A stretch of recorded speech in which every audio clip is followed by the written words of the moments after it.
안녕하세요. 저는 두 아이를 키우고 있는 40대 엄마입니다. 이곳에서 많은 사연들을 접하면서 세상에 이런 일들도 있구나 생각하고 있었는데요. 최근 저에게도 그런 일들이 발생했습니다. 저는 늦은 나이에 결혼을 했습니다. 남편과는 30대 때 맞선으로 만나게 되었어요.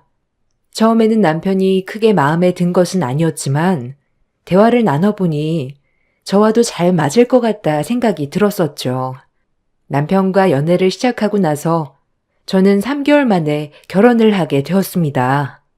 늦은 나이에 결혼을 하다 보니 좀 서둘러서 결혼을 하게 되었죠. 결혼을 하고 나서 크게 문제가 있었던 것은 아니지만 시댁 식구들과는 잘 맞지 않았습니다. 특히나 남편의 형수와는 맞는 부분들이 별로 없었어요. 저는 결혼을 하면서 시댁에 들어가 살았었는데요. 그때마다 트러블이 있었던 것은 아주버님의 아내였습니다. 동서, 어제 내가 입었던 옷 벌써 세탁했어? 네, 왜 그러세요? 아니, 내가 말도 안 했는데 왜 옷을 빨았어? 오늘 입으려고 했단 말이야. 아니, 빨래통에 넣어두셨길래 세탁했죠. 오늘 입으실 거였으면 밖에 두셨어야죠. 아, 그래도 한번 물어는 봐야지. 내가 이거 자주 입는 거 알지 않아? 그냥 세탁기에 넣어버리면 어떻게 해? 형님은 성실하게 집안일을 해도 나에게 불만이었고 그렇지 않았을 때에는 게으르다며 이야기를 하기 바빴어요. 그렇지만 아주버님 회사에서 일을 하고 있었던 형님은 집안일은 하나도 손을 대지 않았습니다. 심지어 자신이 먹었던 그릇조차 치우지 않았고 오히려 제가 그것을 보고 치우지 않으면 저에게 뭐라고 이야기를 하곤 했습니다. 아니, 내가 이거 먹은 지가 언젠데 아직도 안 치웠어? 형님, 그래도 자기가 먹은 건 자기가 치워야죠. 이건 저희 돌쟁이 아이도 크면 다 알아요. 동서, 집에 있으면서 이런 것도 안 하려고? 어머님이 불쌍해서 걷어준 건데 집안일은 알아서 잘해야지. 근데 나보고 이것까지 다 치우라 이야기를 하는 거야? 양심도 없네. 형님, 저희 돈 없어서 합가한 거 아니에요. 어머님도 연세가 많으시니까 모시려고 합가한 거라고요. 아니, 누가 합가하래? 어머님 아직 건강한데 무슨 소리야. 동서 너무 뻔뻔하다. 아무튼 앞으로 집안일 좀 잘해. 결혼 전 남편의 말로는 형님은 자신에게 크게 관심이 없는 편이라고 했어요. 그런데 형님은 그동안 관심이 없었던 사이와는 다르게 마치 절친했던 하나밖에 없는 시동생을 빼앗은 사람처럼 저를 대하기 시작했습니다. 저는 그런 형님의 태도가 황당하고 어이가 없었지만 그래도 저는 형님에게 못되게 대하지는 않았어요. 동서, 너무 우리 시동생한테 무관심한 거 아니야? 서방님이 요즘 빼빼 마른 것 같네. 어머님이 뭐라고 안 한다고 지금 대충 살림하는 거야? 형님, 남편이 어디가 말랐어요. 결혼하고 살쪘다면서 요즘 운동하던데요? 아니, 몸이 약해지니까 운동하지. 동서, 어머님 밥도 좀 신경 써. 어머님이 아무리 나이가 많아도 여러 가지 드셔야지. 그렇게 대충 밥상 차리면 금방 가라는 것밖에 더 있겠어? 어머님, 제가 삼시세끼 다 잘 챙겨드리고 있어요. 거기다가 간식까지 드리는데 어떻게 더 챙겨드릴까요? 아니, 자주 챙겨드리라는 게 아니라 양보다 질을 더 신경 쓰라는 거지. 암튼 알았어. 형님은 저희가 결혼할 때만 하더라도 맞벌이로 겨우겨우 생활을 하고 있던 상황이었어요. 아주버님이 밖에서 나돌고 사업을 한다면서 이리저리 벌려놓은 일들이 많다 보니 생활이 제대로 이어지지 않았다고 하더라고요. 그러다가 아주버님이 정신을 차리고 일을 시작하게 되었고, 그게 정말 잘 되어서 한 달에도 직장인 월급의 몇 배만큼이나 벌어들일 정도가 되었습니다. 그러다 보니 형님의 콧대는 날이 갈수록 더욱더 높아지기 시작했습니다. 동서, 요즘 좀 힘들어? 아휴, 어머님한테 고기 좀 자주 사 먹이지 그랬어. 왜? 돈이 모자라? 말을 해야지. 돈 필요하면 언제든지 이야기하라니까. 우리 남편 요즘 사업도 잘 되고 좋더라고. 이게 다 나랑 결혼한 덕분이지. 네, 좋으시겠네요. 안 그래도 형님한테 물어보려고 했는데 저희 지금 사정이 안 좋아서요. 형님이 좀 집에 신경 좀 써주면 좋을 것 같아요. 그래? 아유, 우리 집은 맏며느리 없으면 안 된다니까. 형님은 계속해서 우리 앞에서 잘난 척을 했어요. 남편은 그런 형님의 태도에 콧방귀도 끼지 않았고 저 역시 관심이 없었답니다. 그도 그럴 것이 형님은 맏며느리라서 고생했다고 말했지만 남편의 말로는 결혼 이후 엄마에게 잘해준 적이 없다고 하더라고요. 아주버님, 일이 요즘 잘 되는 모양이야. 왜? 형수님이 자랑하지? 아니, 형님이 계속 이야기하더라고. 일이 잘 된다고. 그러면서 형님이 어머님 잘 챙기라면서 이야기를 하는데 참나. 아니, 그런 이야기를 해? 아니, 자기가 잘할 것이지. 왜 당신한테 그런데? 그래도 형님은 어머님한테 살갑게 잘하잖아. 잘하기는? 남보다 못한 사이였지. 내가 엄마 모시고 살겠다고 하니까 망정이지. 형수님은 엄마랑 같이 살 생각도 없고 그렇다고 나이 먹고 아픈 놈을 한번 들여다본 적도 없었지.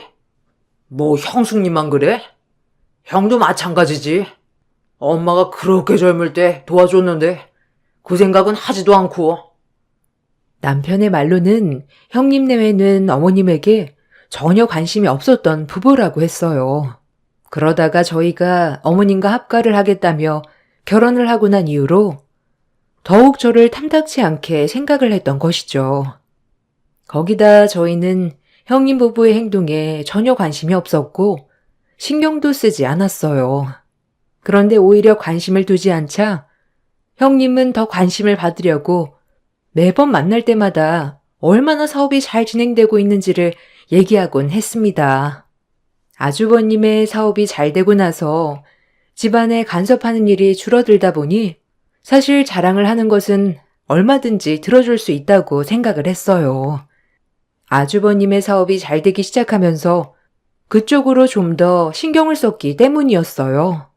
그렇게 아주버님의 사업이 잘 되기 시작한 초기에는 별다른 트러블 없이 지나가게 되었습니다. 그러던 중 남편이 직장에서 퇴직을 하게 되었어요. 회사 사정이 어려워지게 되면서 명예퇴직으로 남편은 40대에 직장을 그만두게 되었습니다. 여러 곳에 취업을 알아보기도 했지만 받아들여주는 곳을 찾기가 어려웠어요. 남편의 자신감은 날이 갈수록 떨어졌고 남편은 극심한 우울증에 시달리게 되었습니다. 이와 동시에 시모의 건강도 점점 나빠지게 되었어요. 이 모든 상황에 아주버님과 형님은 제 탓이라 이야기를 했어요. 동서, 서방님 아직 우울하시대?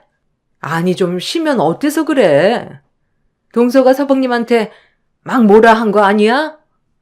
형님, 제가 뭐라고 그래요.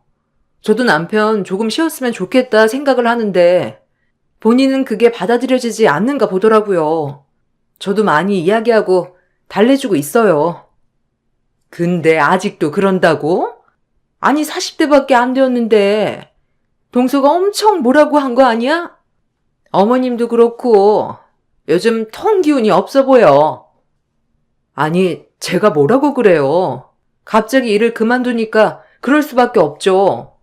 본인 의지도 아니었고. 아무리 그래도 말이야. 이상하지 않아? 일 그만두면 속 시원해야 하는데 그렇게 울증이 걸리다니 옆에서 뭐라고 한 게 아닌 이상? 형님, 제 탓이라고 하고 싶으신 거예요? 무슨? 내가 동서 탓이라고 했어? 말이 그렇다는 거지.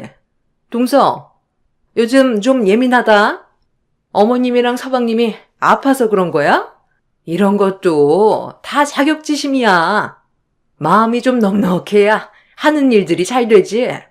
그런 못된 심보 가지고 있으면 잘 될 일도 안 된다고. 형님, 정 걱정되시면 형님이 어머님 모시세요. 아니 내가 어떻게 어머님을 모셔? 우리 남편 일 도와주는 것도 바쁜데. 형님은 마치 시모와 남편이 잘 되지 않은 일이 나의 탓인 것 마냥 이야기를 했어요. 제가 따질 때마다 그냥 해본 말이라며 이야기를 하면서 제가 너무 예민한 거라며 이야기를 했지만 저는 그런 형님의 태도에 황당했을 뿐이었습니다. 시모는 나이가 많이 드셔서 노안으로 인해 기운이 없으셨던 상태였어요. 그러다가 시모가 돌아가시게 되었죠. 남편은 그 이후로 경제활동에 대한 의지를 잃어버리게 되었습니다. 시모의 장례식 날, 첫째 날의 시숙은 잠시 왔다 갔을 뿐 자리를 함께 하지 않았어요. 심지어 조문객을 받는 날에도 시숙의 모습은 볼 수는 없었습니다. 형님에게 이야기를 해보았지만 형님은 오히려 저를 나무랐어요. 형님, 아주버님 언제 오세요? 그래도 어머님 돌아가셨는데 마지막 가는 길은 보셔야죠. 동서, 아니 마지막 장례할 때만 오면 되지. 왜 이렇게 이야기를 해? 바쁜 사람 이것 때문에 오라가라 해야 되겠어? 사업이라는 게 다 그런 거지. 무슨 이런 일로 계속 오라고 해? 형님, 그래도 아주버님 어머님인데 끝까지 함께 해야죠. 아유, 동서. 사업도 안 해보고서 무슨 말을 해? 우리가 알아서 잘할 테니까 신경 쓰지 마. 어차피 여기 장례하는 비용도 우리가 내는 건데. 그렇게 따지면 우리가 더 잘하는 거 아니겠어? 우리 아니면 여기서 장례나 제대로 치렀겠냐고. 형님은 마치 돈으로 모든 것을 해결하면 되는 듯하게 이야기를 했습니다. 그런 형님의 태도에 저는 기가 막혔지만 그렇다고 해서 어머님의 장례식 날에도 형님과 싸울 순 없다고 생각을 하고 꾹 참게 되었죠. 장례가 끝이 나고 나서 시숙은 마지막 어머님이 화장을 하시는 시간에만 볼 수 있었습니다. 저도 너무나 서운한 마음이 들었지만 남편은 형의 그런 모습에 더더욱 서운함이 들었던 것 같아요. 어머님께서 떠나고 난 후로 남편은 심한 우울증으로 공황장애까지 얻게 되었고 결국 경제활동을 더 이상 하지 못하는 상황까지 이르게 되었습니다. 그러자 저는 생계를 위해서 여러 가지 일을 시작했죠. 아침 일찍 요구르트 배달 일을 시작했고 그 후에는 다른 일을 하게 되었습니다. 다른 것보다 요구르트 배달 일은 처음에는 너무 고단했지만 하면 할수록 재미를 느낄 수 있었어요. 특히나 이른 아침에 부지런하게 일을 시작하는 사람들을 보면서 삶의 의지를 다질 수 있어서 좋았죠. 요구르트 배달을 마치고 나서도 다른 낫일을 하고 저녁에는 부업을 하면서 생계를 이어나갔습니다. 중간중간 힘든 날도 있었지만 아무리 도움을 요청해도 형님은 한 번도 도와주지 않았어요. 경제적으로 힘이 들었다면 이해라도 했을 테지만 아주버님 내에는 매년 해외로 여행도 떠나고 외제차로 수시로 바꾸기도 했습니다. 심지어 어려운 지인을 위해서 투자도 했다는 소식을 듣게 되면서 가족이라 생각했던 것은 우리뿐이었구나 느끼게 되었어요. 살아가면서 많은 충격을 받기도 했지만 열심히 노력을 하다 보면 언젠가는 해뜰 날이 있을 거라 생각을 했었죠. 그렇게 열심히 일을 하던 중 어느 날 요구르트 배달 문의가 들어왔습니다. 네, 요구르트입니다. 아, 네, 안녕하세요. 저희 제트 기업이라고 하는데요. 여기 아침에 혹시 요구르트 배달 가능한가요? 아, 제트 기업이요? 어떤 거 주문하시겠어요? 네, 작은 요구르트로 30개씩 매일 아니면 격일로 배달 가능할까요? 네, 알겠습니다. 혹시 안으로 배달을 해드려야 할까요? 아, 아닙니다. 아침에 문 앞에 두시면 출근하는 직원이 가지고 갈 거예요. 제트기업은 아주버님이 운영하고 있던 기업이었습니다. 지점으로 운영하고 있었던 아주버님은 기업이 성장을 하면서 덩달아 지점의 성장으로 이어졌던 것이었죠. 그곳에서 요구르트 주문이 들어오자 저는 많은 고민을 했습니다. 그렇지만 배달을 안 한다는 건 있을 수 없는 일이었고 어차피 아침에 문 앞에만 두고 가면 된다고 하니 크게 문제가 될 것이 없다고 생각을 했었죠. 그렇게 첫 배달날 저는 아주버님의 회사로 배달을 하게 되었습니다. 이른 아침이었지만 누군가 회사에 있는 듯 했어요. 문 앞에 두고 가려고 하니 갑자기 문이 열렸고 그 앞에 있었던 것은 바로 형님이었습니다. 어머, 아니, 여긴 어떻게 왔어? 아, 며칠 전에 배달 의뢰가 들어와서요. 문 앞에 두고 가려고 했어요. 아, 참나. 지금 우리한테 시위하려고 온 거야? 네? 형님, 그런 게 아니라요. 배달 의뢰가 온 거라 저도 그냥 온 거예요. 아니, 여기 직원들 다 동서가 내 동서인 거 아는데 일부러 온 거잖아. 우리는 이렇게 잘 사는데 동서네가 이렇게 요구르트 배달하는 거 알면 다들 뒤에서 뭐라고 할 거야. 아니, 이걸 가지고 뭐라고 해요, 형님. 그냥 이거 두고 갈게요. 다들 출근하는 시간대에 잘 맞춰서 왔네. 우리 창피 주려고 그런 거지? 아, 그런 거 아니라고요. 저 이만 갈게요. 아니, 앞으로 오지 마. 요구르트 배달 절대로 여기 오지 말라고. 알아들어? 형님, 저희한테 의뢰온 걸 저희는 거절할 수 없는 거 형님도 아시잖아요. 지금 거부하는 거야? 그럼 그렇지. 역시 우리 창피 주려고 그런 거지? 아유, 당장 여기서 꺼지고 다신 여기 오지 마.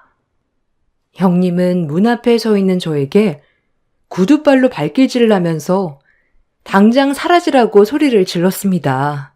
그런 형님의 모습에 왜 저렇게까지 할까 당황스럽기도 했지만 화가 너무나 나더라고요. 얼마 뒤 형님이 다급하게 저를 내쫓았던 이유를 알게 되었습니다.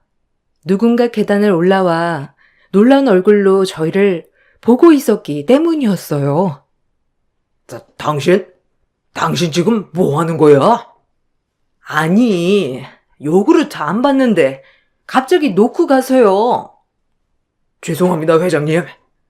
잠시 뭔가 착오가 있었나 봅니다. 일하면 그럴 수 있는 거지. 이 이른 아침부터 소란인가요? 죄송합니다. 일단 안으로 들어가시죠. 아주버님과 함께 오신 분은 아주버님의 지사 회장이었던 자회사 대표였습니다. 형님과 큰 소리를 오고 가는 것을 보고 아주버님은 당황한 얼굴로 올라오셨더라고요. 저는 아무 말 하지 않고 자리를 피하려고 했습니다. 그런데 저의 얼굴을 빤히 쳐다보시던 회장님께서 갑자기 저의 팔을 잡은 채 저에게 서둘러 말을 걸어오셨습니다. 혹시 7살 때 미아가 된 적이 있지 않나요? 네? 아니 그걸 어떻게... 그럼 그때 있었던 곳이 희망 보육원인가요? 네, 맞아요. 아이고, 저 기억 안 나나요? 미정이라고 제 딸인데. 미정이요? 그때 그 미정이 말씀하시는 건가요? 네, 맞아요. 그때 저희 집에 미정이랑 같이 찾아오셨죠? 이렇게 만나네요. 그건 그렇게 찾아도 찾을 길이 없었는데. 회장님은 저의 손을 잡으면서 눈시울을 붉히며 이야기를 하셨습니다. 그 모습을 보고 아주버님과 형님은 당황한 표정을 지으셨죠. 저는 회장님의 이야기를 듣고 나서 깜짝 놀랐습니다. 저는 8살 때 지금의 부모님께 입양이 되었거든요. 7살 때 사고로 인해서 미아가 되었던 저는 부모에 대한 기억을 모두 잃은 상황이었습니다. 그대로 보육원으로 옮겨지게 되었죠. 생활을 하면서 여러 친구들이 들어왔지만 쉽게 친해질 수는 없었어요. 여러 친구들 중에서도 유일하게 친하게 지냈던 친구가 바로 미정이라는 친구였습니다. 그 친구는 보육원에 들어온 이후로 선생님들과 단 한마디도 하지 않았어요. 물론 친구들과도 이야기를 하지 않았었죠. 그렇지만 미정이는 저에게 자신의 비밀을 모두 털어놓았습니다. 너 왜 여기까지 오게 되었어? 나는 사실 왜 여기 왔는지 기억이 안 나. 선생님이 내가 기억을 찾으면 엄마 아빠한테로 갈 수 있대. 넌 다시 돌아가고 싶어? 왜? 엄마 아빠 만나면 좋은 거 아니야? 난 다시 가고 싶지 않아. 난 그곳이 너무 끔찍했어. 너 엄마 아빠 기억이 나? 왜 선생님한테 이야기하지 않았어? 난 거기서 미움받았어. 내가 뭐래도 엄마 아빠는 내 편이 되지 않았거든. 다시 돌아가도 똑같을 거야. 그냥 여기서 새로운 엄마 아빠 만나는 게 나을 것 같아. 왜 그렇게 생각해? 그래도 엄마 아빠랑 같이 있으면 좋은 거 아니야? 아니, 우리 집에는 할머니가 있는데 그 할머니는 나를 너무 미워해. 미정이는 저에게 놀라운 이야기를 해 주었어요.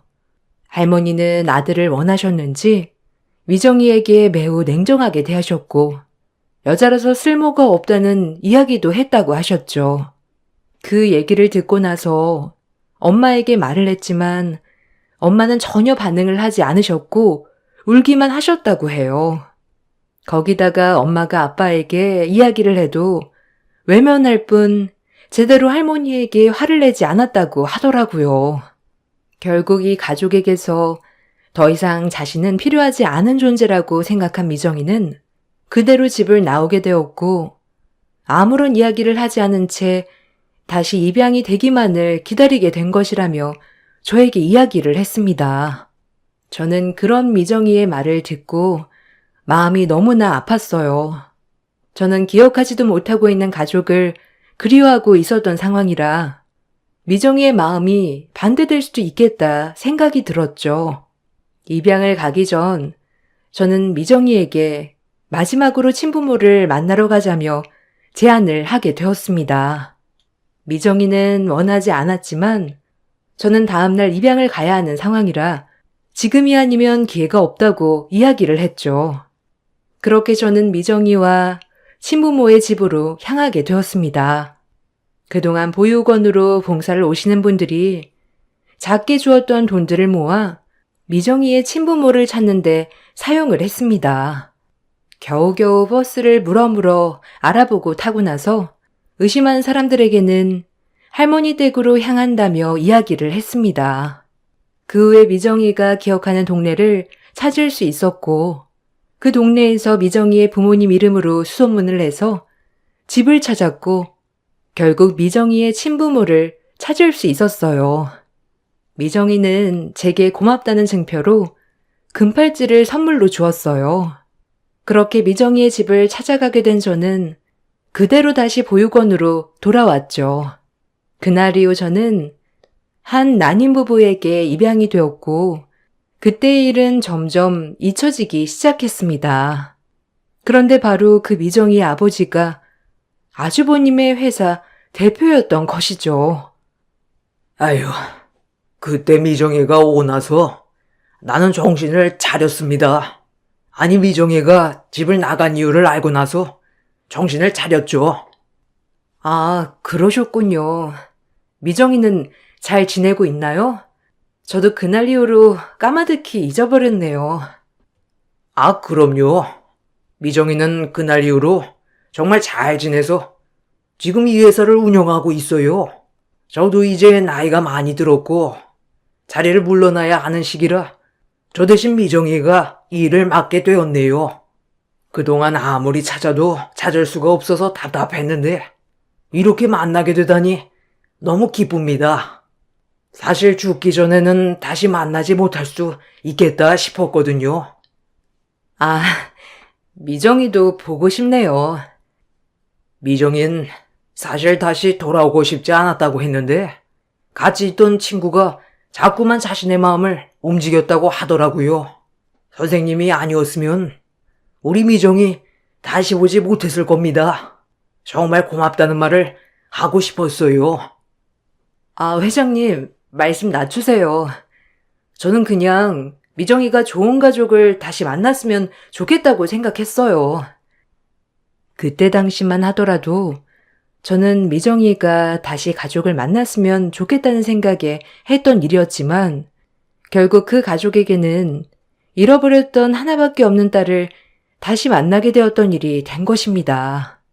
미정이 역시 그때만 하더라도 어린 마음에 집을 나가버렸고 무서운 마음에 입을 다물어 버렸지만 제가 가족을 찾아주면서 다시 일상으로 되돌아갈 수 있었던 것이죠.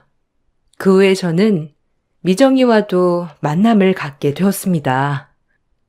어머, 어쩜 이렇게 어릴 적이랑 똑같이 컸어?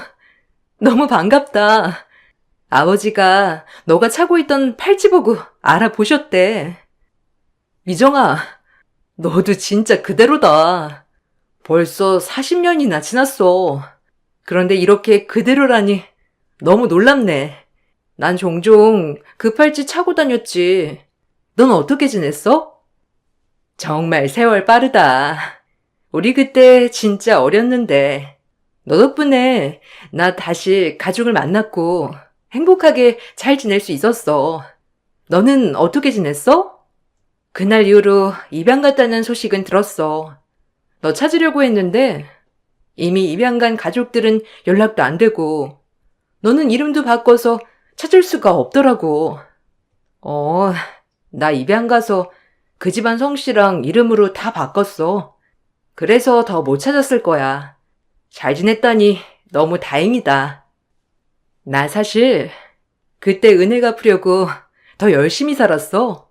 솔직히 나는 가족을 기억하고 있었지만 너는 아무런 기억이 없어서 슬퍼했잖아.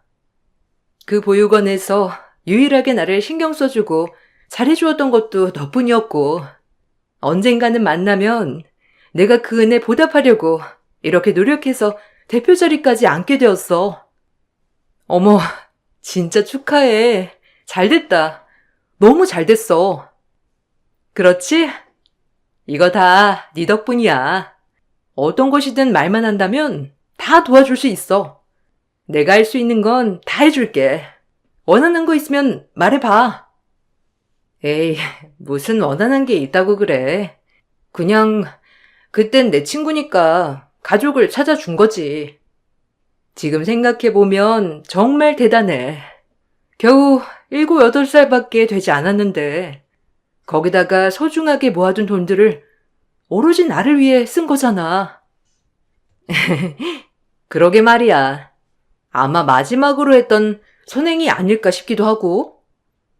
그렇게 큰 일을 했는데 내가 그 은혜 갚아줘야지. 뭐든 이야기해봐. 아참, 그러고 보니까 아빠가 그날 회사에 갔을 때 무슨 일 있었다며?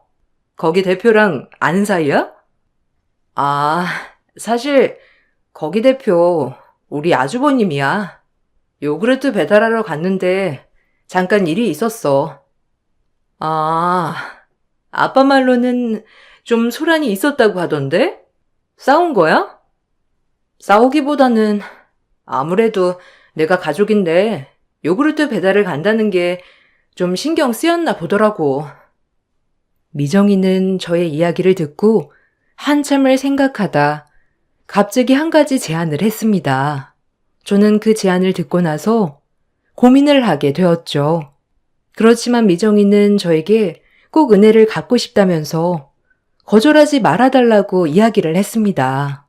미정이가 저에게 한 제안은 바로 아주버님이 있던 자리에 대표직을 저에게 넘긴다는 것이었어요. 사실 아주버님은 사업 운영에 있어서 지점 대표이긴 했지만 그 이후 지부장 자리가 있었어요. 지부장 자리에 있었던 사람이 이번에 나이가 들면서 은퇴를 하게 되었고 공석이 된 상황이었죠. 이번에 회장님이 직접 아주버님 업체로 향하게 되었던 건 역시 아주버님에게 지부장 자리를 주기 위해서였지만 저를 만나게 되면서 다음으로 미뤄지게 된 것이었습니다. 저와의 다툼을 듣고 난 후에는 저를 위해서 그 지부장 자리를 저에게 주겠다고 제안을 하게 된 것이었죠. 처음에는 저도 거절을 했지만 계속된 권유로 받아들이게 되었습니다. 아마 저도 한편으로는 아주버님과 형님에게 보여주고 싶었던 것이 있었던 것 같아요. 지부장 자리를 받아들이고 나서 처음 지점을 돌게 되었던 날, 저를 본 아주버님과 형님의 얼굴은 새하얗게 질리고 말았습니다. 아니, 재수 씨가 왜 여기에? 동서가 여기에 어떻게 왔어? 동서라니요? 저는 지부장 김승주입니다. 잘 부탁드립니다. 동서, 이게 어떻게 된 일이야? 지부장이라니? 갑자기 이렇게 될 수 있는 거야? 말 좀 가려서 하세요. 여기가 사적인 자리도 아니고 거기다가 여기 직원도 아니지 않습니까? 모든 사람들 앞에서 저는 공적인 공간에서는 공적으로만 대하겠다고 선언을 했습니다. 냉정하게 사적인 관계는 밝히지 말아달라고 이야기를 하자 아주버님과 형님의 얼굴은 울그락불그락 변하기 시작했죠. 속으로는 너무나 고소한 마음이 들었습니다. 역시나 형님은 인사 후에 갑자기 메시지로 잠시 보자며 연락을 해 왔습니다. 저는 당당하게 형님을 맞이했습니다. 동서, 아니 이게 뭐 하는 짓이야? 지부장이라니.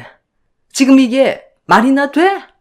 여기서 일을 해봤던 것도 아니고 이게 얼마나 잘못된 건지 알기나 해? 뭐가 잘못되었죠? 그러면 직원도 아닌 형님이 여기에 자꾸 오는 건 말이 되는 거고요? 형님은 여기 직원도 아닌데 매번 출근을 하시고는 직원들 부려먹지 않으셨나요? 그런 제가 너무한 걸까요? 아니면 형님이 너무하신 걸까요? 아니, 내가 부려먹긴 뭘 부려먹어? 그리고 지부장 자리는 원래 우리 남편이 될 거였는데 어떻게 동서가 될 수 있어? 그건 알 필요 없지 않나요? 조사를 해보니 아주버님 그동안 뒷돈을 여러 번 받으셨더라고요. 이거 다 증거 있는데 말씀드릴까요? 뭐? 뒷돈이라고? 우리 남편은 그런 거 할 줄 몰라. 무슨 소리를 하는 거야? 더 이상 직원이 아니신 분이랑 이야기할 필요는 없으니 나가주세요. 그리고 다시는 용건 없이 여기 오지 않으셨으면 좋겠습니다. 뭐라고? 황당한 얼굴을 하고 있는 형님을 밖으로 내보내고 나서 저는 시숙의 지금까지의 일에 대해서 다시 살펴보게 되었어요. 시숙은 지부장의 자리가 자신에게 올 것이라고 생각하고 여러 업체에 뒷돈을 받았던 정황이 있었습니다. 이를 먼저 확인을 하고 보고를 한 후에 시숙에게 이 사실을 이야기했습니다. 재수 씨, 이거 너무한 거 아니에요? 아무리 그래도 가족인데 이런 치부를 좀 덮어줄 수 있는 거 아니냐고? 아주버님, 사건이 커도 너무 크잖아요. 거기다가 아직 지부장이 된 것도 아닌데 업체 측에서 이런 뒷돈을 받았으면 이후에 운영에도 지장을 받을 수밖에 없다는 거 아시지 않나요? 그래서 내가 지부장이 되어야 한다는 거였잖아요. 재수 씨가 지부장이 되면서 모든 일이 다 꼬였다고. 아주버님, 이건 제 탓이 아니고 아주버님이 더럽게 일한 탓 아닌가요? 뭐? 더럽게 일해? 사업 운영 한 번도 안 해본 주제에? 아는 사람 덕 봐서 지부장 되어놓고서는 그딴 말을 짓거려? 네, 어디 한번 두고 보세요. 어떻게 제가 운영하는지. 아주버님과 형님은 제가 낙하산으로 지부장이 되었다는 점에 분노했고, 다른 지점에 이 사실을 이야기하면서 제 직위를 끌어내리고자 갖은 노력을 다했습니다. 그렇지만 저는 지부장이 된 이후에 열심히 노력을 했고, 신제품 출시에도 적극적으로 노력을 했습니다. 처음에는 좋지 않은 여론들이 많았지만 회사 발전을 위해서 노력을 한 끝에 결국 매출로 이어지게 되었고, 그러다 보니 다른 지점의 대표들에게도 인정을 받게 되었습니다. 그동안 밤낮으로 여러 일을 가리지 않고 했던 것이 저에게는 좋은 자양분이 되었던 것이죠. 뻔뻔한 태도를 보였던 아주버님과 형님은 사과를 해 왔습니다. 동서, 내가 미안해. 우리 남편 다시 대표직으로 복귀하면 안 될까? 지금 우리도 사정이 너무 힘들어가지고 취업하기도 쉽지 않아. 글쎄요. 그때 제 밑에서 일하기 싫다고 하신 건 아주버님 아니신가요? 거기다가 형님도 그 얘기에 동조했잖아요. 아니, 그건 내가 잘못 생각을 했어. 낙하산이라고 생각해서 잘 운영을 못할 거라고 다들 얘기를 했었거든. 그래서 그만두신 건 아니지 않나요? 그동안 저한테 해왔던 게 있으니 그랬던 거겠죠. 동서, 아니 왜 말을 그렇게 해? 미안해. 내가 미안하니까 우리 남편 좀 다시 복귀시켜줘. 저는 그럴 권한 없습니다. 그리고 이미 대표 자리는 다른 분이 하고 계시니 정 원하시면 직원으로 다시 취업하세요. 형님의 사과를 들으니 저는 더 화가 났습니다. 그렇게 어려웠던 시기에 도움을 줄 수 있음에도 불구하고 저희를 외면했던 아주버님과 형님이 생각났기 때문이었어요. 당장 아이들이 먹을 밥값도 없어서 쩔쩔매던 그 시기에 형님과 아주버님은 호화로운 생활을 즐기고 있었기 때문에 그때 생각으로 저는 용서해 줄 수 없었습니다. 그렇게 저는 더 독한 마음을 먹고 회사 생활을 이어나갔고, 업계에서는 전국에서도 판매율이 높은 지점들을 보유하고 있습니다. 시숙과 형님과는 더 이상 연락을 하고 있지 않아요. 남편은 지속적으로 우울증 치료를 받으면서 다시 일상으로 되돌아가기 위한 노력을 하고 있습니다. 자신의 잘못은 결국 부메랑처럼 자기에게 돌아온다는 걸 알게 되었습니다. 모든 분들의 선의가 다시 축복으로 돌아오시길 바라면서 이만 글을 마치겠습니다. 감사합니다.